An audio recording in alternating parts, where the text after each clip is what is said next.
This week on Pivot with Purpose. When I was using ecstasy, when I was doing coke, when I was doing all of these things, it was to start to such a level of intensity that it was causing a problem in my life. And even though I was able to like subside those things throughout my mothering within like the past decade, honestly, it was still showing up very heavily in alcoholism. Who I am as an addict like shows up in everything that I do. There's people out there, if you're really someone that just loves the way that you can taste the different kinds of grapes in a glass of wine, fucking wonderful for you.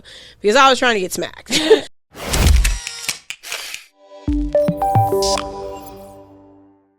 Welcome back to another episode of Pivot with Purpose. I'm your host, Carla Ramirez, and we are in a completely different studio. We are bi-coastal today. Yes, we are. I am all the way in Los Angeles. I am at Good Media, right? That's how you say it? Good Media. It's beautiful in here, first of all. Shout out to them.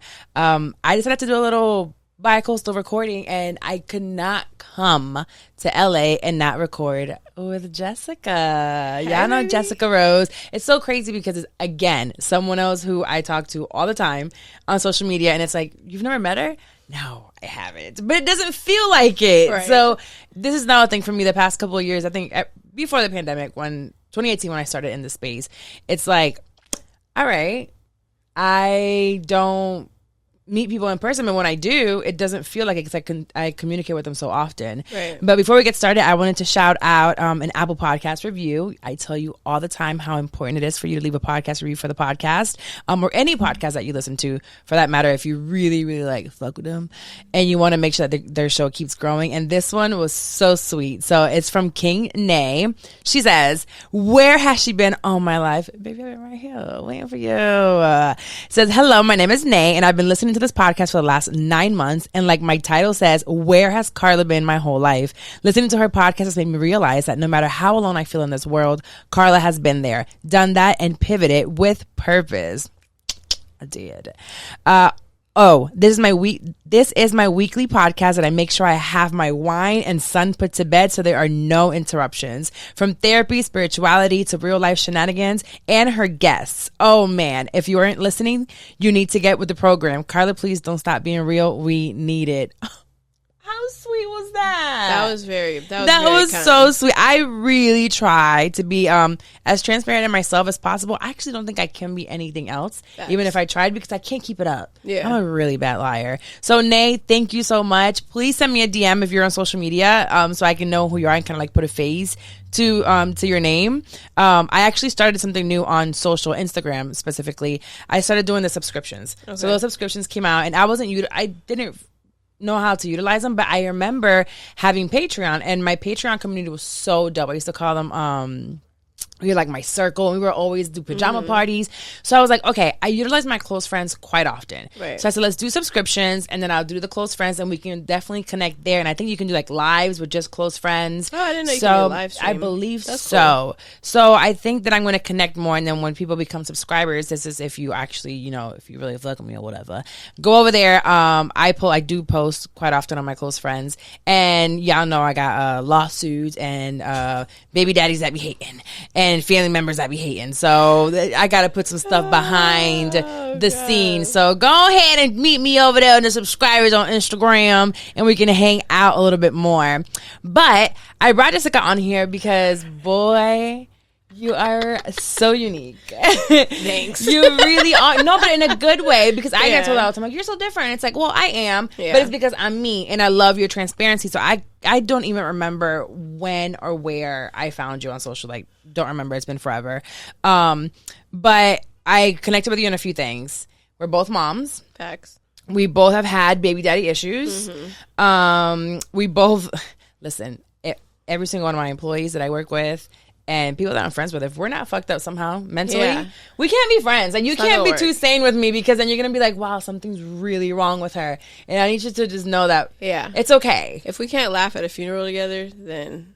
Oh my God, dead ass. So I have an episode. We can't find something funny at a funeral. You're not my friend. My best friend Wendy, like, her father just passed last year. And Mommy immediately laughed. No. No. Like, what's wrong? So, no, what's wild is that her and I have really dark humor. Like, our humor is so dark. Sometimes we're like, damn, like, if people heard us, they really think something's wrong with us. So we're even at the funeral. There are things that are funny. Like, she's giving a certain speech, and I'm in the back like, did she just... why is she over here trying to speak Spanish like that? Like, it's so, right. It was things that were funny. And even one time I was at her house, and I don't know if we talked about it before, but we were at her house, and her mom was cooking, and I was eating, and I had my back to her, and all of a sudden I hear like it was a weird noise, and I said, what the fuck is wrong with you? And I turned around, and it was one of those like breaking down when she was crying, and I was like, oh shit, my bad. Yeah, and then we just like start laughing at it. Yeah. And it's the fact that she can laugh with me, and we can like during those dark times laugh at what we got going on. Like I tell her all the time, like I just started med, so I met with a psychiatrist finally again after like 10 years, and I've been diagnosed with ADHD, but I haven't done like as much research on ADHD as I need to. And a lot of my ADHD symptoms are very similar to autism. Right. So I be like, bro, like I'm autistic, and I talk about it all the time. And then Stephanie, which is my producer, she has a son that's autistic. So as she stayed over at the house with her son more, I'm like, bro, him and I can be friends. Like, he does stuff, and I'm like, I get it. Yeah. Like, bro, I get it. If I'm too loud and you get pissed off, I get it. Because I be at the airport with like now big headphones, and I noticed a difference with that, and like there's certain little quirks of mine, and I'm like, but I'm cool with it, and they're so cool with it as well. So, anyways, that's my nephew is autistic, so I've been paying a lot more attention to certain stuff in myself as well about like what makes me neurodivergent in certain ways, and I feel like similar with like Nyla. I think there's neurodivergency like present in a lot of us in a lot of different ways. I don't like to generally label it all as like autism unless you go and like take the whatever steps you need like with a doctor to do it, because it could be, you know, a sensitive topic. It's more of like a for me, I don't try not to get canceled. Like saying such because you know everybody's so sensitive about stuff. They can be sensitive. If you come in here and be sensitive too fucking bad. Yeah, it's like everybody. Yeah, like we have all experienced a certain amount of trauma where honestly all of us are kind of fucked up. It's just about being able to like laugh at it and look at it in a certain type of way where it's I think it goes wrong when we look at it as something like negative. Yeah. We're all super different, and Stephanie was telling me that a lot of kids with autism or people with autism also have ADHD, so it makes sense as to why some of my things make like look there. But I am going to do an ADHD like full episode with someone that's well more versed with it than I am. I am just getting started with it. I did get to the psychiatrist and told him some things, and he went, I don't know if I explained it wrong, and he thought I was bipolar. So he put me on medicine that within 3 days I had to call up and I said, bruh, the fuck did you put me on? Like, I couldn't formulate a thought. I could barely see. It was like I thought I was dying. And he's like, oh. But then I realized dealing with psychiatrists, they just see you, and in 5 minutes, they're like, okay, let's try this. So you start trying meds, and I'm like, I don't got time for that. I barely do ibuprofen. Yeah. Like, I don't like medicine, so I already have a hesitation behind it. So he put me on, I've done Adderall before, but I also don't like it because you have to be on it every day, and that's why 10 years ago, my psychiatrist released me from his practice. They were like, if you don't do it every day, then you can't take it. This new guy was like, you don't have to do it every day, and he put me on extended release. Yeah. And I've been taking it now for about a week, and it's made a huge difference. Like, I don't feel like a kick, and I can pay attention to stuff, and I'm not all over the place, but there are days that I don't want to take it. Like production days, if I'm producing someone else's pod, I won't take it. I need my brain to go a million directions because I have a team there to take care of everything. And I feel like that's my superpower. The fact that I'm thinking about a million things at once, and I can like, you know, envision this and that and here and there. I might not be able to execute them, but that's why I do what I do. You know, I have a team that can execute it while I have these visions, and then there's times that I gotta buckle down. But then you're always like at some point in time working on something, because there's really people out here that don't have that many thoughts that are never doing anything, which is crazy to think about. Like, oh my gosh, I have 1,000 different thoughts all the time, and sometimes I feel like because I'm working on a million things at once, maybe like one thing more, you know, focused than the other, that I'm not being as productive. But the reality is there's people that don't have any ideas or anything that they're executing or anything that they're working on. But like mental health is really it's really some shit, because I definitely am bipolar. I've been diagnosed as being bipolar. I've tried about 4 or 5 different medicines. It's been a range of completely being disconnected from my emotions, not feeling creative at all, getting even angrier, and I'm just kind of like at the point where I've just given up a little bit. So what's crazy is that I do have a friend. I have a friend that's bipolar, and I you know, because of her, I've learned more. Yeah. And I do hear the fact that when you have manic episodes, it's fun. Oh yeah, like I'm not renewing my lease. I leave the country in like 50 days. Like I'm constantly like in a manic episode. Like, and I feel constantly? I feel like it's hit or miss. Like, I feel like there's things that I can get manic about. So, like, I'll wake up and I'll be like, how did I spend $5,000? Like, little things like that that are definitely, were more so triggered, though, I will say, by, like, my alcohol consumption or, like, not taking care of myself in better ways. So, my approach is, I'll retract the fact that I have completely given up. I'm trying to take better care of myself as a whole so that I can more easily recognize when, like, my emotions or things are fluctuating and being able to pinpoint it as, oh, this is, like, coming from a hormonal thing, or this is coming from, like, a mental health thing, versus it just being, you know, a natural part. Yeah, because it's a lot. Like, I've tried Seroquel, I've tried Wellbutrin, I've tried Lexapro, I've tried Prozac, and the thing about it is having for 3 days and I almost died. Yeah, here's the thing. It's like, having mental illnesses and then being on medication and the medication not working is probably some of the most dangerous mentally, like, unsafe places that I've ever been, right? So it's like, for me to already be struggling mentally and then have to wean off of a medication, like, that's when I felt the most, like, suicidal or sad or manic or something like that, is when something is not working.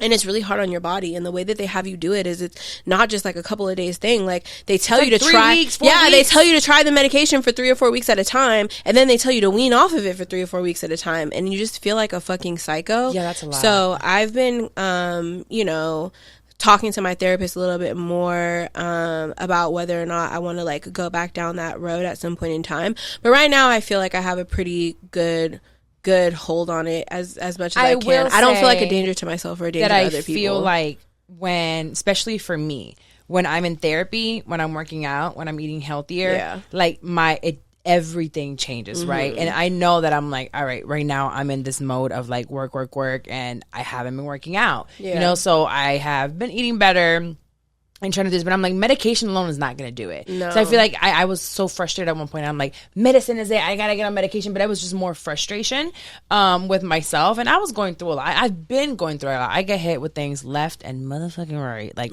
all the time. It's like, I don't share it at all. But this past year and a half has been tough for me. So it's like, I got to give myself some grace too. Like, what did you expect? To not be, like, you know, freaking out over a million things that are happening all at once. Plus, I have a toddler. That sucks. The toddler. That'll do it. When I tell you, I love my son. Oh, my goodness. He is gorgeous. He's so much fun. But I cannot wait until he's past that, like, running phase. Of just, like, running away. It's like, bro, where are you going? What are you leashing doing? him up or what? Absolutely. Okay. I am out here just like them white folks. Leash on the kid. And I know people sometimes are like, oh my God. And the one's like, well, oh my God, you don't have a kid. Yeah. I've talked about this before. It's like, you don't understand what it is to have a son, especially because my daughter wasn't that way, but a boy who is so active. My son is super fast. He's super strong. And after people meet him, they'll be like, oh, I get it. Because he just be out and he's a climber. And I'm like, I'd rather have him on a leash and you that I don't know you, will never see you again, judge me. Here, take that. Versus I'm going crazy in a mall or an airport or a park looking for him, or he gets hurt or he runs in front of a car. That's what I was it's a safety thing too. If Absolutely. No, he sees something and takes off. So, like, and that's what toddlers do. Yeah. So I need him to be like 5 already. Like, please start listening or something. Okay, but let's take it back. So, Jessica, I met you. You were already, like, social media girl out here, just baby daddy tears. But where are you from here? Yeah, I'm born and raised in Los Angeles. Okay, so you're an LA girl. I'm a victim of the rent prices. I didn't come here willingly. I'm just born here. You're just born here. Yeah. Where was Jessica? Who was Jessica, let's say, when you were, like, 18 or before motherhood? Yeah, so before motherhood, it's funny because I feel like I named my entire brand based off of who that person was, right? So my brand initially started as a blog, SheReallyHadABaby.com. So She Really Had a Baby is what I imagine people would have said upon realizing that Jessica, was pregnant and about to, like, be somebody's mom. So Jessica, around that time frame, was honestly someone that had endured a certain amount of trauma, like, throughout my life, that landed me as a high school dropout, job hopping from, I've worked at, like, every ice cream and yogurt shop in the San Fernando Valley. I've worked at, like, every call center, just doing, like, these kind of, like, things to, like, survive, but also being pretty heavily tied up in, like, drinking and drugs. Have you ever talked about what that trauma was? I think it's just, like, you know, the trauma of being, like, a firstborn daughter to, like, a single mom who I feel like prioritized her relationships with men heavily above the relationship that she had with her children. I feel like my grandmother was the one that was pretty heavily involved with like taking care of things. Like growing up, a lot of people thought that my grandma was my mom because she was like my Girl Scout troop leader. And granted, my mom was working, like she worked overnights and things like that. But I think that my mom kind of felt a little similarly to the way that I feel about motherhood, which is kind of like being overwhelmed with the responsibility of having to be tapped in with another human being constantly. And she had 3 of us, but she didn't have the same verbiage to express it, or the same, I guess, like resources to be able to take care of herself in a way that didn't make her shut down in the way that she did. And she's struggled with her own like substance abuse. And I just feel like growing up, like my idea of my mom, she's gonna be so mad listening to this, is just someone that went to work at night and locked herself in her room during the day and just chain smoked cigarettes. And that's honestly your perception of it, right? Yeah. Like I have, and mommy issues are so real. Like I've talked about, I don't have a relationship with my mom, and it's always been very toxic in a way, right? Although like she was there, and my mom wasn't. She wasn't on any drugs. She was a stay-at-home mom, but she brought me into a lot of her drama with my dad, right? And it was like at 12, here is some money, go find out who that little girl was that just walked up to us, like, and it was my dad's side chick's daughter, and I had to go spend all this time with her, finding out this little girl told me, yeah, he sleeps next to us, and this, and I.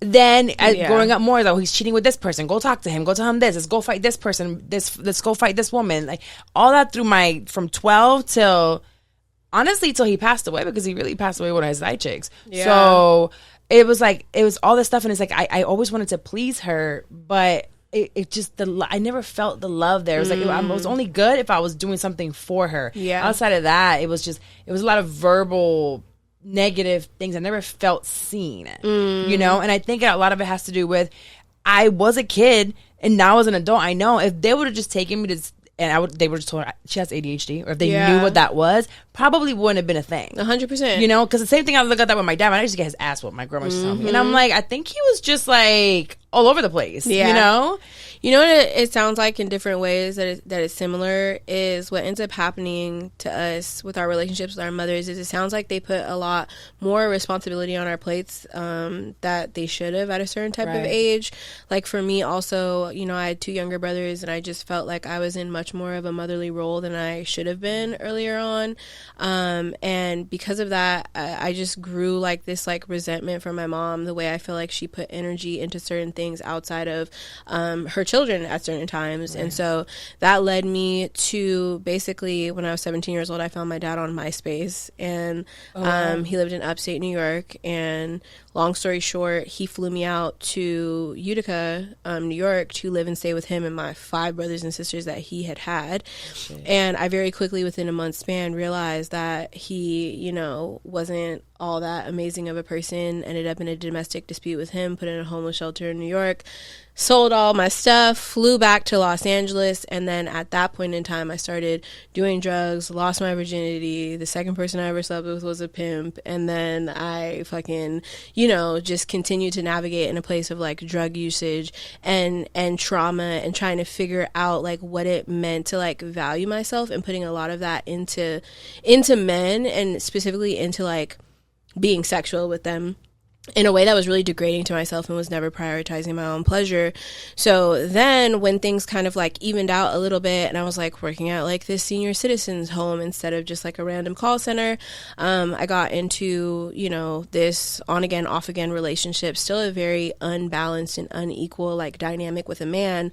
But because of the type of men that I had been with before, people that have sold me or people that have abused me, when you get with someone that just cheats, it's like, well, he's not that bad of a person, right? And then I ended up, getting pregnant. And when I think about like how people responded to like me having a kid, like I'm thinking about the person that was like super turned up off of drugs at a party, or I'm thinking about, this person who is, I guess you would call like a hoe at the time, or whatever, promiscuous. Promiscuous. That's what she really had a baby was, like this very like lost person who I've always been honestly super talented, big Leo energy. Like I've always considered myself relatively like funny. Yeah, even throughout all of like that crazy shit, I remember like having a Tumblr and having a blog spot and having a Zanga and like putting all my business online professionally. It's just that people didn't care until it got a certain amount of traction. But yeah, like that's where I was at. I was like in this place where honestly I was still and still am figuring out who I am like as a woman. And I think that's a part of what makes motherhood so difficult for me, is that because I didn't have a super concrete understanding of who I was as a person, and truthfully still don't, it makes it really hard to like know what to instill into like another human being. So hard. And my daughter just turned 18, and I'll tell you, it's hella, I was 18 when I had her. How old were you when you? So I got pregnant with Nyla when I was 21. Okay, I was like 21. Yeah. How old are you now? So I'm 31. I turned 32 next month. Okay, cool. Yeah, so I had Ayana at 18, and my mom never was very affectionate with me. Yeah. So for me, affection is very hard. And I know that translates to my daughter. Like, it got to a point as she got older, she's like, well, can we do, I remember we would do timed hugs during the day. She's like, can I have 30-second hugs that day? And she'll be like, I can split into 2 15-second ones and things like that. And it might sound crazy, but I'm just not an affectionate person. Yeah. Now with a partner, I am. But that's a totally different thing. I talked about it with my therapist before. I can't remember what the hell she said. But it is a product of my relationship with my mom. So, and because you're a Taurus. Because Nyla's a Taurus and she fucking can't stand when I try to touch her. Am I allowed to cuss on your podcast? Yeah. Okay, cool. Sorry, oh, yeah, girl. Oh, you're fine. I cuss every other. Yeah, no, we bring the Lord into here, but he knows our hearts. Okay. I'm trying to work on it, but it's okay. Yeah, I can't be. We bring all these things into motherhood, and I remember like there was a lot of cussing, a lot of screaming, a lot of not a lot of patience, and I had that with my daughter as well. So as I got older, and around 2017 is when I started really working on myself when my dad passed away, and it's like I don't have my safety net anymore, but mommy issues are a lot more intense sometimes, I feel like, than even daddy issues. Like, I mean, I guess they're both really bad. It's not which one do I rather. I don't rather any. Calm down, y'all, because the other day I talked about domestic violence, and I'm like, look, I'll take a punch before I take being like berated every single day, and it's like the bruise goes away, and I'm like, I don't rather get punched, stupid. Like, that's not what I'm saying. Like, the people that get it. I'm just saying, when I had both in my experience, you know, my bruises went away, and what I still feel today and the scars that I feel today are like the verbal abuse and the emotional abuse. But when it comes to like this aspect of it, I don't. Yeah, my dad wasn't perfect, but he was really there for me. That's why I feel like I was my road dog. And then my mom's like, you have this idea of what you want as a mom. And that doesn't go away. That's the fucked up part. That it doesn't go away. I still yearn for that, like, mom that's going to come and, like, call me and be like, how are you? What do you need? Do you need me to cook some chicken soup for you? Like, just kind of check on me. And she doesn't. And I know that my daughter's now 18. She's upset with me. We're going through it, right? But I still adore her, and I'm like, I will still text her. I will still message her, like, how's your day? Hey, I miss you. Like, I won't stop, because I know what it feels like for my mom to just be like, well, I'm here. You can come whenever you want. You're my mom. Right. I don't care if I'm 36. You're supposed to be the one coming to me and saying, how are you? And like, I already did all that. Like, why am I reaching out to you? Why don't you have that motherly feeling to be like, let me go check on my daughter? Right. And I really, like, that triggers me really bad. And it's like, no matter how bad or how much you're like, okay, I am better without them, you still yearn for that mom. Oh yeah, for sure. What are you doing to kind of like, go ahead. So my mom is definitely doing like some healing in me through her relationship with my daughter. Okay. But I still feel like there's like a rift between the two of us. I took my mom and my daughter to Mexico for Mother's Day. Saw that. Yeah, my mom was blocked by day 2 on the trip. It was not blocked. We were like, the only reason she got unblocked is because I felt bad because I like left the Airbnb and she's a white woman in Mexico, and I was like, she's really not going to be able to figure anything out. They was already not fucking with us for not speaking Spanish. Like, her, and they probably think you speak Spanish. Yeah, no, she was kind of fucking up my like skate by vibes though. Like, it was like, you might speak Spanish, but she's white as fuck. So right, we don't trust anything, and bananas are going to be 15 pesos more. Jesus. But yeah, like there's just certain things that I realized were a little bit more unhealed than I thought that they were. I remember like being like 10 years old and being mad about something and like running away, and like my mom just walking outside with my brothers and being like, tell your sister bye, like funny shit like that. But then it got to the point where it was like 16, 17 years old where I was actually leaving the home, and like there wasn't that communication. I've had periods of time where I haven't talked to my mom for 2-3 years at a time. And as a mom myself now, I do have more of an understanding about her being disconnected. And again, like I said earlier, just not having the proper tools to be able to like tap in and like figure it out. And I do give her a lot more grace. I tell this story all the time about how I remember talking shit like when my mom would pull up to 7-Eleven and be like running and get Lunchables for dinner. And at a young age of like 15, I'm already pushing like 175. Like, nigga, I don't want a Lunchable for dinner. I'm gonna need you to cook something. Like, and I remember being so mad about that concept. And then there was a day where I was walking through Target with Nyla, and I'm like, I'm not cooking shit, man. Grab you a Lunchable. So you start to have those own like full circle moments of your own as a mother that I feel like help with that healing. But honestly, when it comes to my mom, I think I've just accepted the parts of her that like I can get out of her. And she's in a marriage now and has been for a while with somebody that I feel like severely impacted like my connection with her throughout our entire childhood. She's with someone that I felt like growing up didn't like that she had kids. He never, did anything crazy to us or anything like that. But like yeah, like I felt it. There was like a huge disconnection because of that. And to still see her with someone who I remember voicing to her a concern about not liking, and her telling me, I have to think about what happens when you guys are not with me anymore. Like that felt like her choosing a man over me. And, I'm for one a little bit more on the petty side of things, but I tell her all the time, she be thinking I'm joking. I'm like, I remember that shit. Like he better outlive you, because I'm not taking care of you. I'm not taking care of my mom in her old age, because I have vivid memories of being told that you needed to prioritize men in order to make sure that you were good in your old age, which fair enough. I get it. Like, but to me, the way that I operate in my motherhood is like from a place of selfishness. Nyla's 9, and just this past weekend was the first time I even let her meet someone that I was dating, and that took a lot out of me. Oh wow! Okay. So it's like and as soon as we dropped her off at the airport, I told Nyla, I was like, if you don't like her, like, just let me know. Let me know. I say you're always going to be the most important.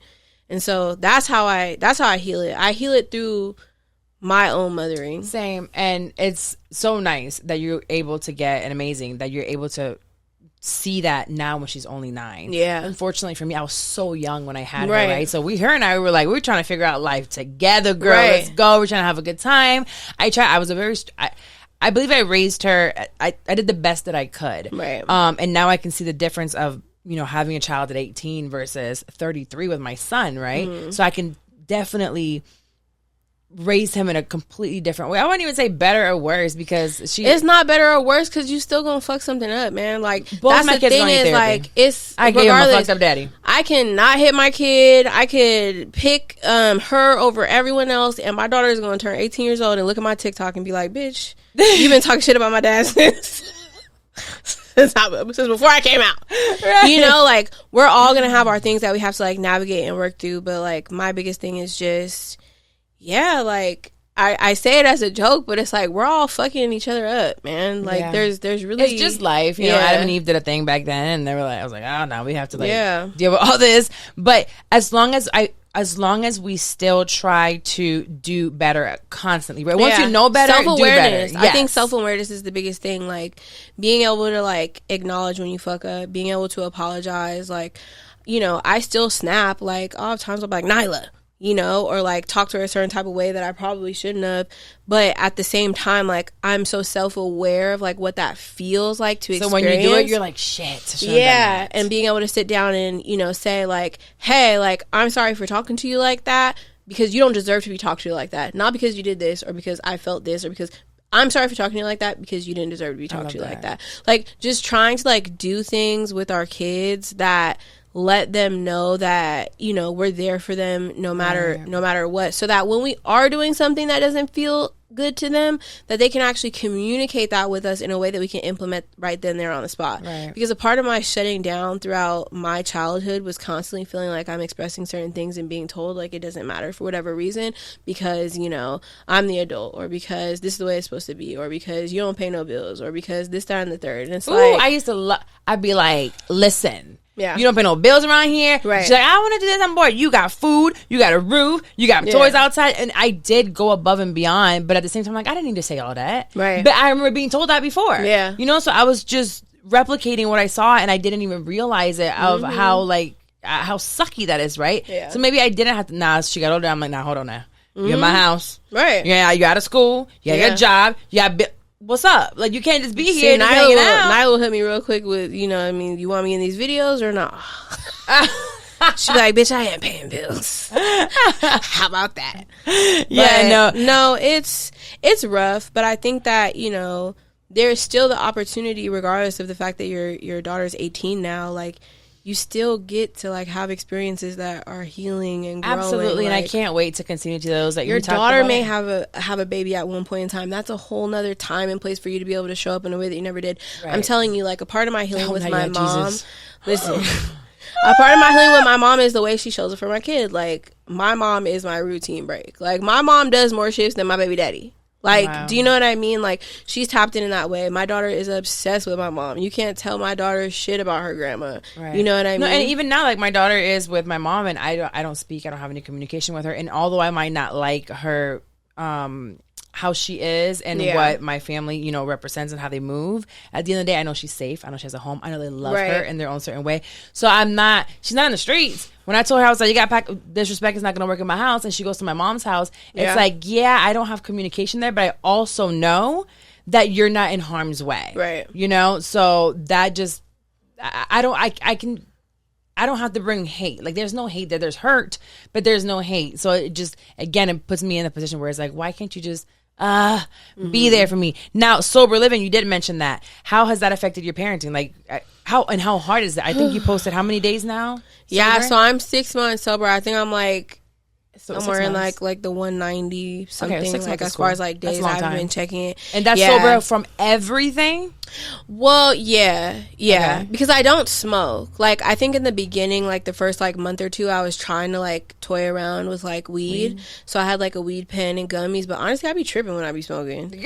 I do. Like, I don't be feeling like, I don't get the same calm feeling. I get paranoid. I get really insecure. Like, even with gummies, like, I'll take a gummy and people be calling me and I'm startled, like, thinking that everybody's like a spy. It took me a long time. I didn't start smoking. But I've always been like that with weed, though. I've always been like that with weed. I think as far as alcohol is concerned, I just realized that it was a problem. For one, on my own, like, journey to self-love and healing, I had to, like, understand that who I am as a person, like, I used to say, oh, let me start drinking so I can unlock my personality. But it's like, for one, I already have quite a personality. Mm-hmm. So all alcohol does is it makes it a little bit funner, but there's just a little bit of a meter before it becomes just too fucking much, you know? And I just found myself continuously, like, pressing that line, even to the point of, like, drinking every night. I mean, I'm alcoholic for sure. Like, because that doesn't go away. Once you become an alcoholic, you're an alcoholic for life, whether you're drinking or not. I mean, here's the thing. So what ended up happening was my brother struggles with substance abuse, and he's an addict. And so he was going to NA meetings, so I started going to NA meetings too. And so with Narcotics Anonymous, even though I'm not currently or wasn't currently struggling with like hardcore drugs, alcohol is considered a drug. And in Narcotics Anonymous, what they do is they basically use non-descriptive language. So you just refer to it as using and you refer to it as being an addict. So I do feel like I'm an alcoholic, but just in general, I feel like I am an addict. When I was using ecstasy, when I was doing coke, when I was doing all of these things, it was to start to such a level of intensity that it was causing a problem in my life. And even though I was able to like subside those things throughout my mothering within like the past decade, honestly, it was still showing up very heavily in alcoholism. It still shows up in food. It still shows up in social media usage, creation, hyper independence. Like who I am as an addict, like shows up in everything that I do. And so going to NA has kind of helped me a lot with that. But with the alcohol thing, it's just such a normalized drug. Not drinking the past 6 months has been really difficult to see how everything revolves around drinking. Everything revolves around drinking. And there are people that can use it to unwind, but I can't even tell you after 6 months of not having alcohol that I would see a drink and not use it to get drunk. Like, that's the point. So there's people out there, if you're really someone that just loves the way that you can taste the different kinds of grapes in a glass of wine, fucking wonderful for you. Because I was trying to get smacked. Like you're just like, you know, it back. It doesn't matter what it was. Yeah. So as far as how it's impacted my mothering, funny story, I have a friend who a year or two ago I was having this conversation with. I was kind of being like judgmental about people that smoke weed in front of their kids. And I was just like, I feel like it's weird to smoke in your house. Like, it shouldn't, like, it's a scent, it's this, it's that. And he was like, Nyla sees you walk around with a wine glass all the time. You don't think that Nyla can tell the difference between when you start to change at a certain point in your drinking? Like, you don't think that's like the same thing? And, you know, now that I've accepted that I have a problem with that, I 100% agree with that. And so for one, I never realized how much Nyla was actually paying attention to how much I was drinking or would just be, you know, I wasn't like and I don't even want to say it like this because there's really no justification for when you're alcoholic, because I don't want to be like, I wasn't a person that was waking up and drinking, because no, I wasn't, but I was a person that was drinking every single night. Like, I'm not a person taking shots, okay, but bitch, do you really need an entire bottle of rosé every single night? Like, at what point are you just like conditioning your body to build up a tolerance that when I would go out and I would drink hard, my tolerance is already so high that by the time it's too late, it's far gone. Like, just making myself sick every time I drink the next day. And she probably saw that too, like, mommy's sick. Yeah, mommy's sick, or mommy's, you know, do you know how mad I was when I was in Mexico and I got sick from the water and I was throwing up and shitting out my ass and my throat at the same time? You're like, I bet you if I was drinking alcohol is what happened. I was like, and this, I wasn't even drinking. And I'm still getting my ass whipped like this. Like, imagine if I had been. So it's made me, for one, you know what? It's made it harder to be patient, for sure. That's a big struggle, because there's been times when Nyla has wanted to like play or do something. Like, I don't have anything to tap me into that, because I'm not that kind of mom. I've never been the playful mom. I'm not with the imaginary shit. Like, nigga, do you want to read a book or what? Like, I'm not like, you know, like, we can like touch each other and lay somewhere and color or something together. But like, I've never, first of all, my back be hurting too much to be getting on the floor and fucking crawling around with you imagining different Barbie shit, right? That's never been me. But at the same time, like, certain things like alcohol would kind of help loosen me up a little bit.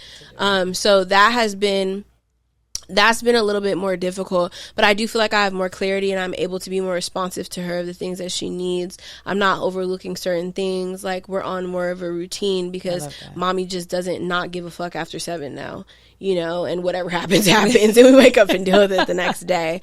But my drinking habit really developed through slaving through like a corporate system of like working and maintaining a job and doing 12-hour shifts and picking up my kid from daycare and going to the grocery store and grabbing a bottle and drinking and feeling like shit the next day and waking up and doing it over and over and over again.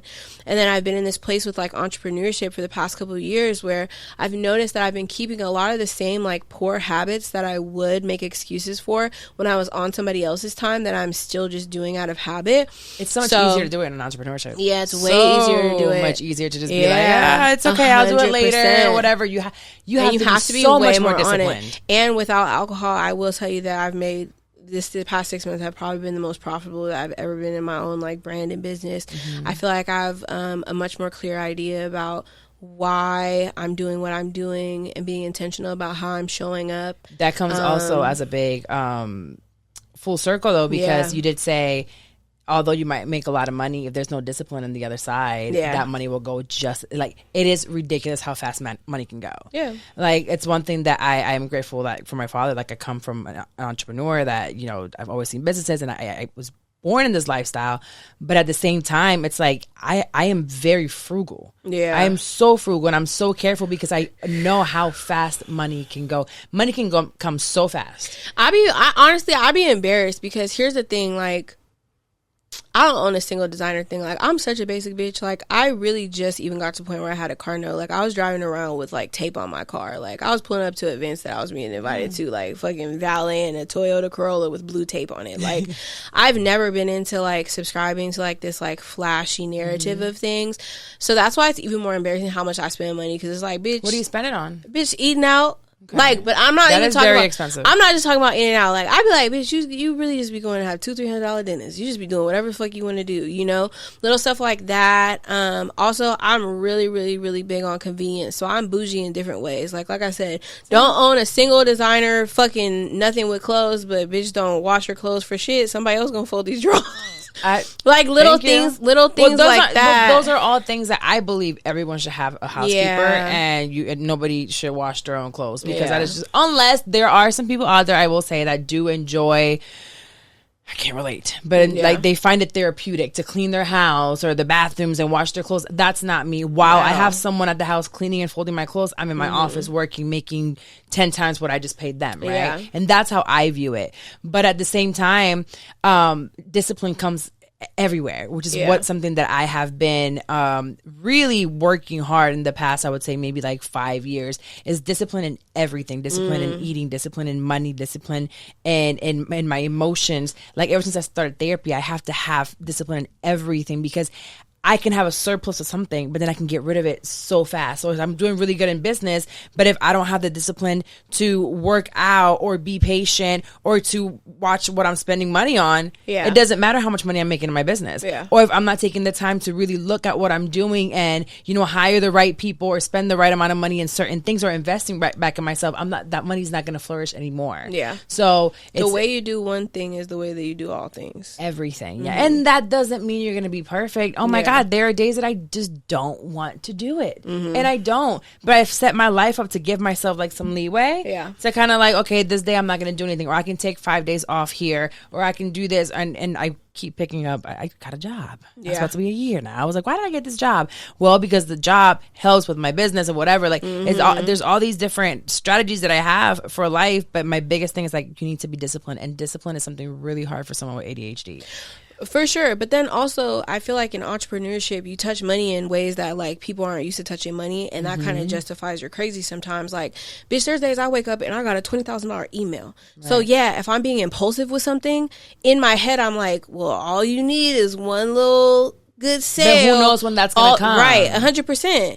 But like, that's why I found a lot of power the past couple of months in selling my own shit. Like, this has like been beneficial, but again, worse, because I'll be like, if I really go hard though, I know I can crank something out and like make it happen for myself. That's how I used to work in the club.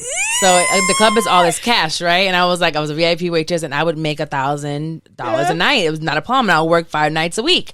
So it was like, it's cool. I would lose money, cash. Literally, I would lose it, and it's like, it's fine. I'll make it back tomorrow. I just go tomorrow. I'll make sure I used to bring bottles, and I ain't shit. I used to bring bottles in and sell them on the side. I'm like, all right, I'll just go to stop at ABC, get 2 bottles. I know that's for sure $500. Well, but it's like, that's not the way we should operate at all. It's not. I want to build generational wealth. My dad left me definitely with something great, which was the knowledge and a home. Everything else I let go of, because I'm not going to fight nobody for no money. Yeah. So it's like, I let go of everything. I have my home that's paid for, and then he gave me all this knowledge, which is so much better than any money or any material thing. So it's like, what am I doing with it? Yeah. I need to make sure that in my entrepreneur journey, I leave wealth for my children. You know, and although my daughter has no interest in my business at all, it's like, what can I instill in her for her to know? So we're now raising children that are seeing us, and we have to teach them something. So even if we feel like we're not those like like, I see moms that do like the lunches with like the hearts and the cookie cutters, and they're like, oh, they get these different snacks. They got school lunch. You finna eat at school lunch, right? Period. Like, I'm not making you lunch. Oh, I don't. Because I'm gonna be mad if you bring it home and you didn't finish everything anyway. Plus, I'm not. That's not me. Yeah. Now, if I cooked last night and there's leftovers and you want those leftovers, cool. You can take this rice and beans and this piece of chicken and take it to school, whatever. I'm not making you extra lunch. I'm not the type to be like I see Ariel and my friend Alicia. Oh my goodness, I have all these friends that for every holiday they have like matching outfits and they take the pictures. No. Who's gonna do that? Yeah, I don't even put on a bra most days. So I'm not. I can't. I'm not doing all these, and I find it so cute. I love to see it. Maybe a photo shoot. I don't know. Every once in a blue moon. Yeah, I think the last time I did a photo shoot with Nyla, she was like 3. Bro, I don't think I ever did one with Ayana. Yeah, she's 18. Yeah, I don't think I ever did a photo shoot. You should do one. I should. That'd be cute. I haven't even known what saw him. Oh, I'm kidding. I did his baby picture. That's all he got. And I did that because I never got one with Ayana because I was young and broke. Yeah. So I did his newborn photo shoot, and that was it. That was just something I really wanted. But I probably should do more photo shoots. But I know that I'm more of an experience person. Oh, for sure. That's the thing too. Oh, like another thing, like I definitely experiences. Like that's where the money goes. It's like, I've been to Disneyland like 10 times this year. Like, yes, and all that counts because that's quality time that you're spending with them. But I want to be more. I want to be more prepared. But also, I give myself a lot of grace because I do feel like I blow through money. But also, I do live in Los Angeles, and I think that's kind of what I'm trying to like get away from because the cost of existence is so ridiculous, even at the most bare minimum. I pay $3,000 a month for a 2-bedroom. It's not the end of the world, but it's still a lot. It's a lot, and that's not utilities. That's not my electric, my gas, my nothing. Right. I have my car note, my car insurance. Nyla's in gymnastics, and Nyla's in swim. And they just have to breathe. There's food. I have like at least $400 a month in subscriptions just for my fucking business. Right? Don't talk about actually getting some type of success in entrepreneurship. I just paid someone $8,500 to do my website and build out funnels for something for me. So it's like you get to a point where it's like being out here sometimes in Los Angeles, going to even like treat myself to a smoothie that's $15 starts to add up, and it starts to make you feel like you're not successful when you are. I told myself, this was before I actually went on the Good Moms retreat, I was like, this year I'm not playing with motherfuckers. People don't know I'm on. I was looking up these I was like, I'm gonna be in a floor to ceiling glass window penthouse after this fucking lease is up. Like, I'm done. Like, that's gonna make me grind. That's gonna make me go harder. Whoopty whoop, right? So I went on the retreat in Costa Rica, and I was meditating, and I was like thinking about it. And could I pay $8,000 in rent every month? I could pay $8,000 a month. I've spent $8,000 a month on dumber shit, right? I was paying someone $8,000. You know, like it is what it is. I could do it if I wanted to, but I asked myself. I said, if I never post this apartment, do I want this? If I never let anybody on Instagram or TikTok or whatever see that I'm living in this apartment, do I want it? And it's not to say that there aren't people that want and have luxurious things so they don't just like them for themselves, but I know that that's not me. It's never been me. And when I had to answer the question about whether or not I would post it or not, the answer was really just no. So now I'm in a place of trying to figure out, how do I create a life that I have to put so little effort into sustaining that I can actually figure out how to regulate my nervous system and figure out what it is that I even want, or what kind of parent I even want to be. I have my daughter drawing pictures of me talking about, mommy, this is you. And there's never a time that there's not a fucking tripod or phone in my hand. And that shit breaks my heart, because it's like, damn, I have a certain amount of success and I have a certain amount of money coming in, and we could do whatever you want to do, baby girl. I'm homeschooling my daughter. I just hired someone to basically do because I'm paying somebody to do it. I got someone coming into my home for 3 hours a day and fucking doing the shit for me, basically at this point. But it's like, I don't want to have to work so hard anymore to be able to maintain a lifestyle that, when I think about it, is really for other people. Like, even these last 2 months that I'm here, people are inviting me to go do this, that, and the third. I'm just like, oh my God, like, fuck, I'm gonna have to buy shoes for this. I'm gonna have to do that. Like, I'm trying to fucking escape capitalism. I just finished reading this book called Rest is Resistance by Trisha Hershey. She's like the founder of the NAP ministry. And it's like, when you think about what our ancestors' wildest dreams were, it was the capability of being able to rest. Like, slavery was literally white people seeing how far the human body can be pushed to make a profit. Like, and no matter how much money I'm making or how much more I feel like I'm scaling myself in entrepreneurship, I'm still just subscribing to that, because the harder that I go, the more I make, the harder I have to go, and the less I have for anyone else. It, but you gotta sustain it then, and can you keep it up? 100%. Yeah. Which is why I'm on some whole other business shit now. I'm like, fuck all this. Like, I fucking, listen, I got 5,000 people to buy something. I'm talking to these 5,000 people for the rest of my life. I could give a fuck about everything else, you know? Build shit out on the back end. Don't be afraid to hire, but also do shit that makes sense too. Like, even with the podcast stuff, like, I really salute you because I'm trying to make it make sense. You know what I mean? I'm looking at stuff on paper and I'm like, this is tapping people in a certain way, but like when you have to like invest in a certain amount of things, like that felt like a manic episode for me. Starting a podcast felt like a manic episode for me because I fucked around and just got online, watched some YouTube videos, ordered $5,000 equipment, and then was just sitting in my fucking living room like, girl, you should have called me before. Jesus, got this kind of camera, bitch. Bought three Shure SM7Bs, bitch. Like I was talking to anybody but myself.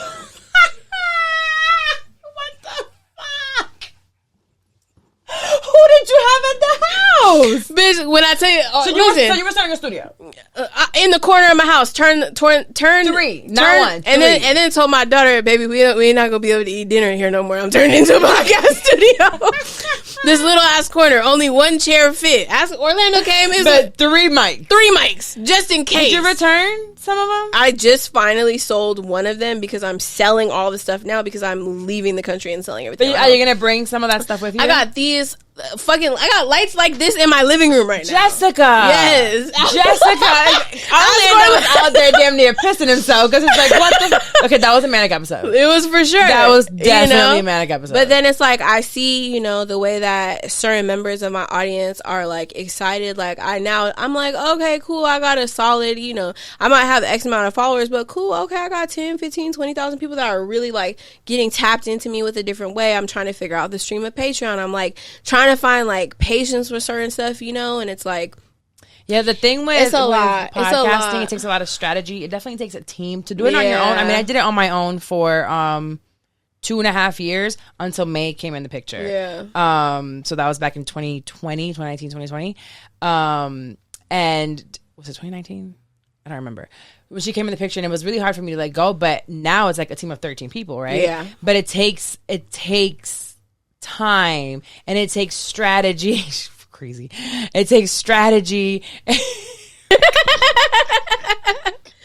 for the podcast work to work, right? Because I think we're also fooled by these highlight reels on social media, and people pretending like they have 6, 7, 8 figure podcasts when they don't, 100%. And it's like maybe your other businesses, or maybe the way you sold something, or maybe the way you pretended something was working, maybe looked right, but podcasting is profitable when you have a strategy, and it might not be ads. Ads is the last thing I teach when I teach about podcasting. Yeah. You have to be literally in the top 1% of podcasts to make any money. The only reason that I know that for my own person, and this is like a bias, like it's a privilege thing, the only reason I know that a podcast makes sense for me is because I'm going in with the privilege of already having like almost 1 million of reach on my own. Correct. So I already have lucrative brand deals that I can use this as for an upsell.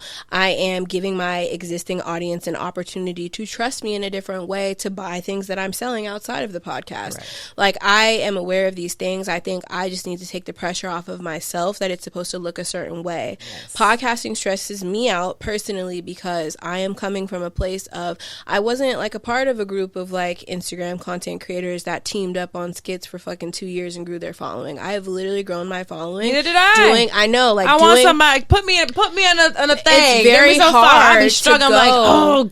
My entire brand has been built off of like me doing my own content by myself, and collaboration is beautiful. Mm-hmm. It is absolutely, I can't even imagine where I would be at if I was collaborating the way that I know that I should be collaborating. Right. But it is fucking stressful. I was fucking stressed out smashing from my house at 4:15 to fucking get here to meet up with you at a fucking specific time. Like coordinating with other people stresses me out. Talking to other people stresses me out. Oh my, you're stressed right now? No, I'm very relaxed right now, but I'm just saying in general, it just takes so much, what you're saying, it takes more strategy, it takes more work, it takes collaboration. And then my whole thing is I'm very much a creative, like in my head. Like I don't think that the same shit that people think is funny is funny. I don't like the way certain people do certain things. The same way that I know I could have an idea and be like, Carla, let's do this video. In your head, you can be like, bitch, what is this? Do you know how hard it was for me to convince anyone to be a part of that dancing video that I was doing for a long time? Because explaining that shit out loud to people was like, what the fuck? But you know what it did? It worked on my end. The same way that things that work for other people can work on their end.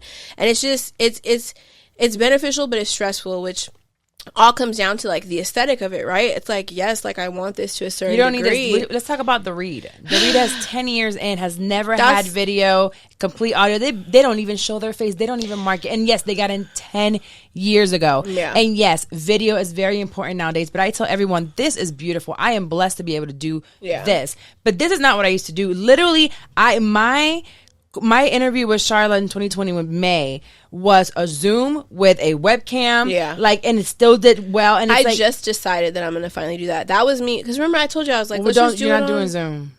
No, I'm not doing Zoom. I'm using StreamYard. I've been using StreamYard. Yeah, StreamYard, Riverside, Zencaster, any of those. Yeah. You can put your camera, if you keep one of the cameras that you bought, you can use that and that's the thing. I'd be fucking another idea of a manic episode.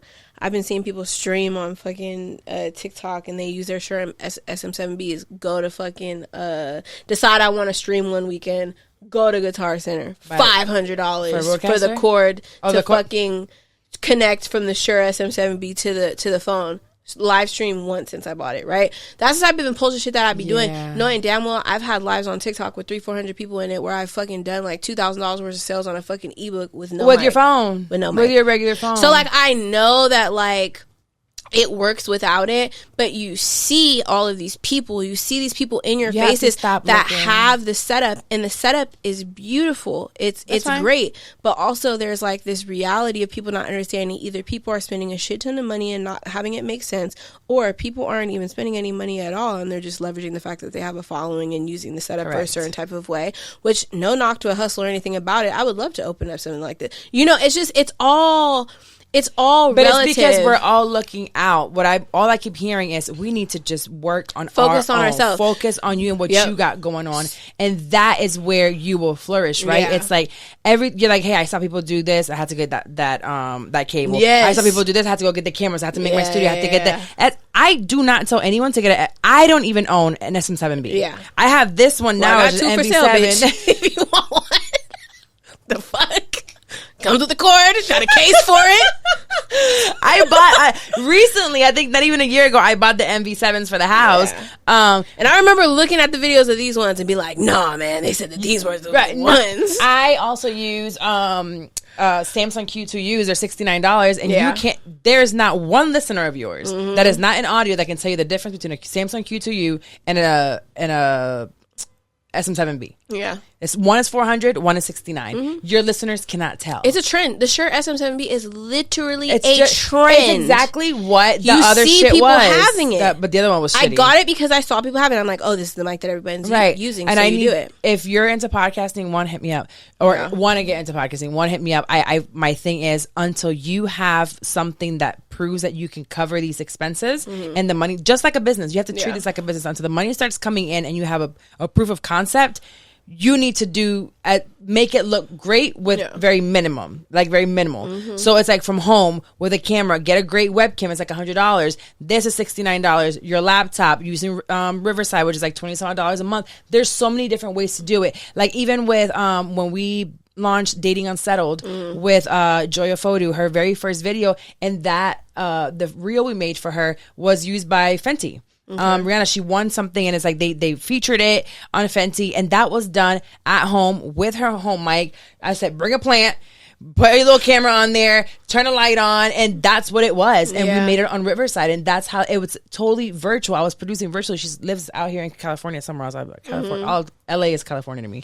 And you want to know what's crazy is that I built my following doing videos with my daughter sitting in my lap with a Snapchat filter. I'm not, immune to like understanding that you don't have to have that kind of setup. I think that the deeper that you get into consuming content, which is what I've been trying to do less of, is paying less attention to what everyone else is doing. I decided in the month of June to not do trends anymore because I'm like, who am I even as a creative person that all of my content is surrounded around me taking a sound that people have used thousands of fucking times and just put a different quote on it. Like I've stifled my own like, even you talking about it, I feel anxious for you. Yeah, for sure. I literally am like, oh my God, this is so much pressure. There's so much. I'm like, jittery. And Just I'll think be about honest, it. like, here's the thing. Like, so I spent the past 30 days doing that. And while I felt better as a creative, I felt less pressure to constantly show up. I definitely sold less. Like, it definitely But you have to come up with a strategy that works for you. And also, I've decided that, like, with the route that I'm going, with the life that I'm trying to live, is that I'm not necessarily always going to be concerned about making more. It's about having impactful conversations, which is why I finally decided, like, you know what, I'm just going to do the virtual stuff for a little bit. Because, like, for one, like, I don't need great content virtually to pay X amount of money to, like, facilitate these conversations. Like, I already have the privilege of I can send something out and fucking get it in front of the eyes of people, and people will be able to share it and tap in. Whenever I have content that's fucking taken off or done crazy, it's been very low production. When I fucking go out and shoot a music video and I'm like, this is gonna be the one, and there's graphics, and like there's this, and then it don't hit, and then I fucking prop my fucking phone up by my sink and fucking do something, say something stupid, and it takes off for whatever reason. So it's really just about, I feel like this is so off topic of everything that we were talking about. I'm sorry. Again, I'm unmedicated. This is us unhinged. Right. No, exactly. I know we're definitely like over time, so I'll probably make the other one a little bit shorter. But I do want to go over a letter with you, and then we'll wrap up. So we'll do this part quickly. So if you have any questions, you can send them to askcarlawilmeres@gmail.com. It's in the description of the episode. Send that as, it could be advice, or it could, I mean, I am no therapist or anything. I should be in a psych ward myself, but I feel like I gave great advice. I've been in a psych ward once. Me too. I was 16. Yeah, I was like 18. I was more mad about not having access to a ponytail than anything, because my hair just matted up. Bro, I was actually having a great time. I was like the leader of the pack, and I had my pillow. I just need to suck my thumb. I was like, somebody bring in my pillow. I'm gonna act crazy in this bitch for real. So they brought my pillow, and I was good. I used to smoke a pack of cigarettes a day. Like on routine. So the only thing that frustrated me is that they only call for cigarettes like every 4 hours, and then they light them for you. So it's like kind of luxurious, because like, oh, I don't have to light my own cigarette, but I'm also in a psych ward. So what's happening right now? I used to think, so you ever watch that movie? This is fucked up that I'm even saying this. The movie with, what is her face? Lips. Pretty girl something. Oh my God. Girl Interrupted. What's her name? I don't know. Okay, you know what I'm talking about, right? Yeah. So they're in the psych ward, and the way she used to do the medication and be like, I'm gonna take it out. After they put it, so they would make me do the line, and they do the medication, and then I'd be like, just like her. Yeah. I never took the fucking pill. I love that for you. I was sick. I was just so mad at my mom. I remember that was the one time I tried to commit suicide. I don't even think I really wanted to die. I was just really pissed off. Yeah. That I ran towards the highway. I was like, I'm gonna run in front of the cars. Yeah. I could have jumped that fence a little bit faster. I went slower. Yeah. I was athletic back then. I didn't jump that fence like I could have. But I've been there before, and it was a cry for help, honestly. Oh, for sure. And I didn't want those meds. I didn't want to be there. But you can put me in any situation. I really don't want to go to jail. But you can put me in any situation. Oh, I would do so fucking good in a pod. I would do so good. Oh my God. Listen, I feel like they would like. I be watching those prison shows. First of all, I mean, I'm definitely down to be somebody's bitch if I have to. I'll get fucked. If I got to make it. Listen. They're gonna make me lick coochie now. I wanna. Listen, it's not that bad. No. You know what's crazy is I used to think that way about vagina, but then I did some self-work and realized I really just didn't like my own. I used to freelance write for XO Nicole. I used to do freelance writing for them, and I wrote an entire article about one of my first experiences with women. And it was titled, I'm touching my pearls. It was like titled, I'm definitely not a lesbian after this, and the queer community like dragged me, and I'm like full-blown gay now. Like I really just had to do the whole game. We're gonna have to do this virtually again for part 2, because we'll do it with your SM7B and your camera and Riverside. We'll do that again.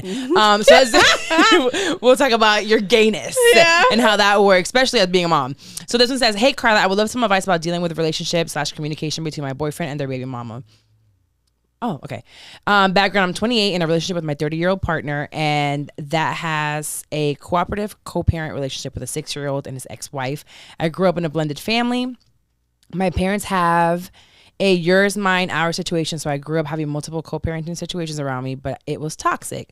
I'm also divorced and was a step-parent in my last relationship, but it was parallel parenting style, so my ex-husband and I didn't have involvement with the kid's mom outside of logistics, making sure that the needs got met.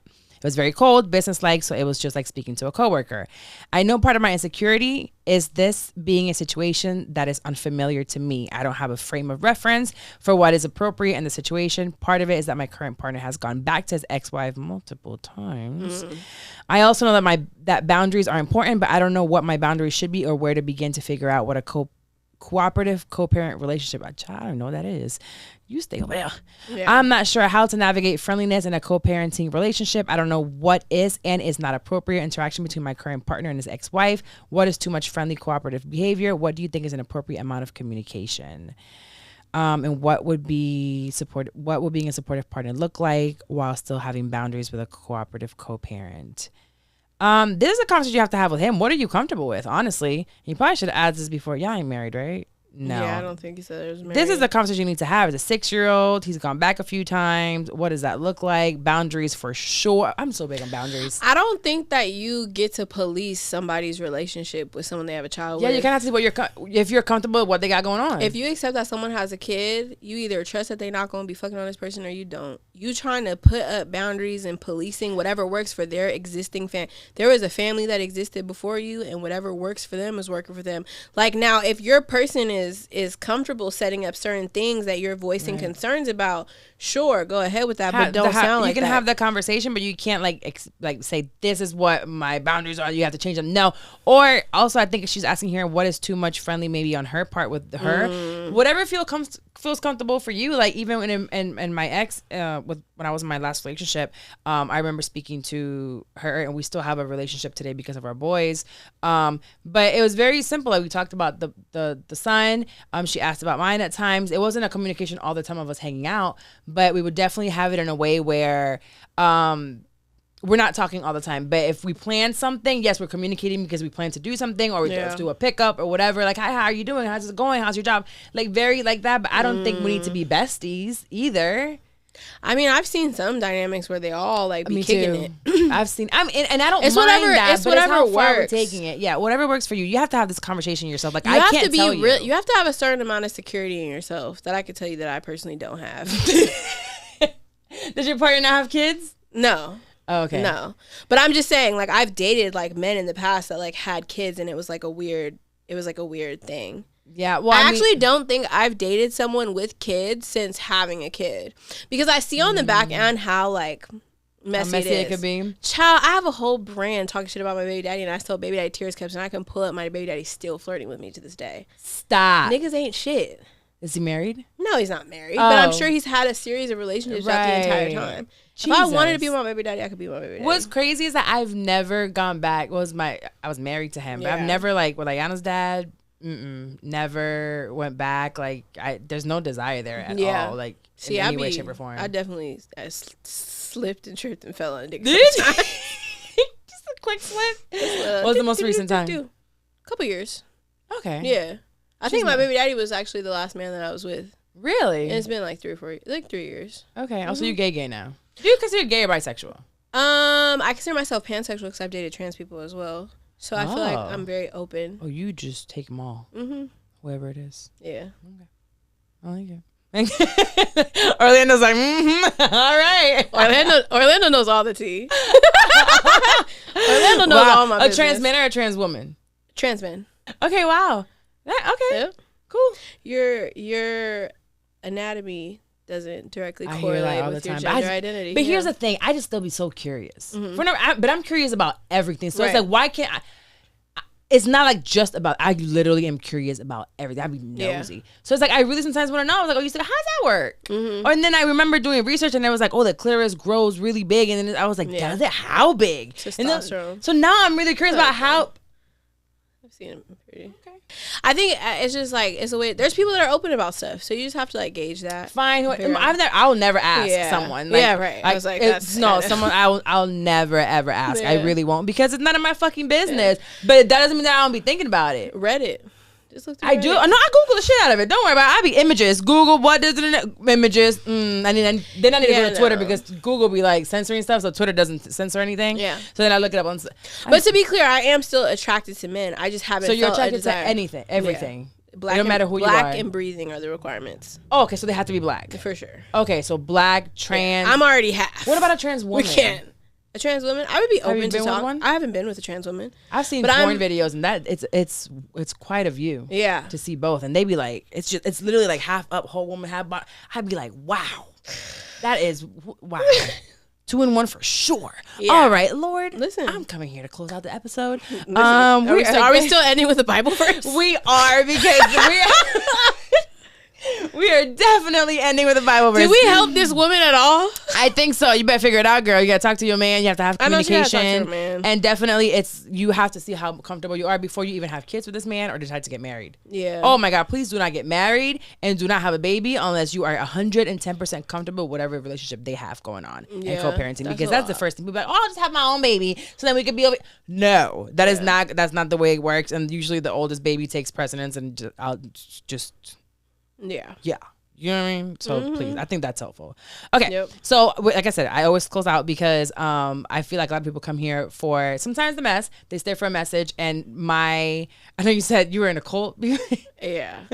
I was in a Christian cult. I was a disciple of Jesus Christ. I believe that if you weren't baptized into the church that I was in, that you were not saved. And I'm so sorry you went through that. Yeah. Same. Because definitely I was born in the church. I strayed for many, many, many years. Yeah. And I came back, and it's what's kept me grounded. I feel like you have to believe in something. And I definitely, mine is Christianity, but believe in something that's bigger than us, because if we feel like it's the end all be all here on earth, like you have to believe in something or you'll fall for anything. Right. So because we are both moms and we're both still trying to figure it out, even though I'm on number 2, it's still kind of like I'm a little off. So it's Proverbs 22:6, and it says, train up a child in the way he should go, and when he is old, he will not depart from it. And I think we've talked about this whole time. This is not a promise to us as parents that we're going to raise our children properly, but more like a warning for those who allow their kids without guidance to live without. Just be you. Just do whatever, and they will go their own way. They will stray, and children do not make the best decisions. Teenagers do not make the best decisions. We have to guide our kids from day one. So if you leave them to their own way, they're not likely to change. They become adults that just are doing things their own way from the days that they didn't know any better. So it's like now you're an adult lost, essentially, and trying to find yourself. And sometimes we look at the fact that we might not have it all together, but if we have something that we believe in truly, and we have a guidance, which is what the Bible really is for us, just look at it and get these stories and really try to understand them and get a relationship with God yourself, not necessarily the church. I think things come and get a little funny when it's like church, your pastor. Don't praise a pastor. I love the pastor of my church. I love that, but I also know that he is human. You know, and they might make mistakes. And I also grew up in the church, and I knew the secretaries were fucking the pastor, and the deacons were. That ain't none of my business, you know. And that's where I got as I got older. I'm like, I have to have my own relationship with him and understand that I need to teach my children to do the same so they don't stray. My hope is that right now my daughter is 18, and that I have taught her well enough that whenever she gets herself into a certain position or a certain situation, that conviction will come over her and be like, oh man, I remember when my mom talked about this, or this doesn't feel right, and that will hit her. And I think that it does. She just wants to be an asshole to me. It's sorry, God. But you know she be trying me, Lord, and I'm trying. I'm doing a really good job. So yeah, like I said, God definitely recognized that children don't make the wisest choices on their own, and we have to make those for them at times growing up, and then maybe later on they will continue on that path. Amen. I believe you will come back at one point. You will. I was like, you know what's funny is when you kept saying we, I had the TikTok sound in my head. It's like, she not talking to me. Like, no, I will definitely continue to pray for it. And it sucks because when you are in anything, it's like you stray away from it because you felt like it wasn't for you. And it's like, this didn't do anything for me. But I think my whole thing with like religion, what ended up happening was just after that experience, I read a book called Sapiens, and it really just dove into like evolution, and it resonated with me. But I will say this, the same way that I choose to like hold on to the beliefs that I do about the things that I do, I also recognize that everybody's just doing the same thing. And so I don't knock or find judgment in what anyone needs as far as like having faith, because we all like decide what we're putting our energy into to like have like a foundation of something. Absolutely. And yeah, like I tried it, and maybe one day I'll come back to it, and maybe one day I won't. And it's totally up to you. Yeah. Like I think as a Christian, it's not up to us to judge, and I feel like something that Christianity taken to to the extreme. They're just so judgmental. At times people are like, I don't want to go that way. It's like, it's not for me. And it's just like, listen, my job here on earth is to magnify for me the Lord's name and my path and what he's done for me. And if it resonates with you and you feel a conviction with it, then you move forward with it. And I don't know what seed I might plant on whoever's listening. Every single week there's thousands of people listening, and it's like there's a seed that's planted there. And you might go ahead and open up and read Proverbs 22:6 because you're going through something with your kids right now, or you're feeling like you don't know how to guide your children, or maybe like a year from now you'll be like, I remember when Carla said whatever, let me just go ahead and it'll instill something within you, or at least to have faith in something. And that's my goal here. I just have to use my mic and my voice to, because he's been good to me, right? And I know that things. It's also a good foundation for your parenting. It gives you like something to have like a grounds of something. On. And ground your children. So because we definitely just be going off vibes in my house for sure. And vibes be changing, boy. Let me tell you, because emotions are like up and down. So it's like we're like all over the place. And at times I have to check myself and be like, hey, God, help me out here, because what I really want to do is this. My flesh wants to lead this way. And there are times recently in the past year that I'm like, I want to go with my flesh. I want to turn up. I want to pull guns. I want to like shoot at people. Yes. Okay. Yes, for sure. Period. And it's I didn't know you was a thug like that. And it took literally God for showing up one day and forgot to send people into my life. And I don't know if I'll talk about it in the episode with May, but for May to one day call out of nowhere, when I was in a point where it's like, this is about to happen. Right. And it's like, why are you even calling me? Right. Like literally, why are you even calling me? Certain things like that happen. It's like, let's pray about it. Let's talk about it. And I'm very aligned with people that understand and are in connection with my beliefs as well. Yeah. Like we have the same, and you have to find that community as well. And that you really believe in. But anywho, that's my spiel on that. That's great. Thank you. Thank you for coming. We're going to do this again virtually for sure. No, yeah, we're going to do it virtually. We're going to have pink lights behind us at the house and everything. Yeah. Shit, I might fuck around and just do it here too. Hey! This is really nice. This was great. I'm glad we got to meet in person. Same. I've been following you and watching you for a while. So thank you. I'm glad we did it. To get together. I knew you was a real one. I always like linking up with people that put me on their close friends. I'm like, I'm giving close friends material. I hate you. Thank you for tuning in to another episode of Pivot with Purpose. I'll be back next week. Goodbye.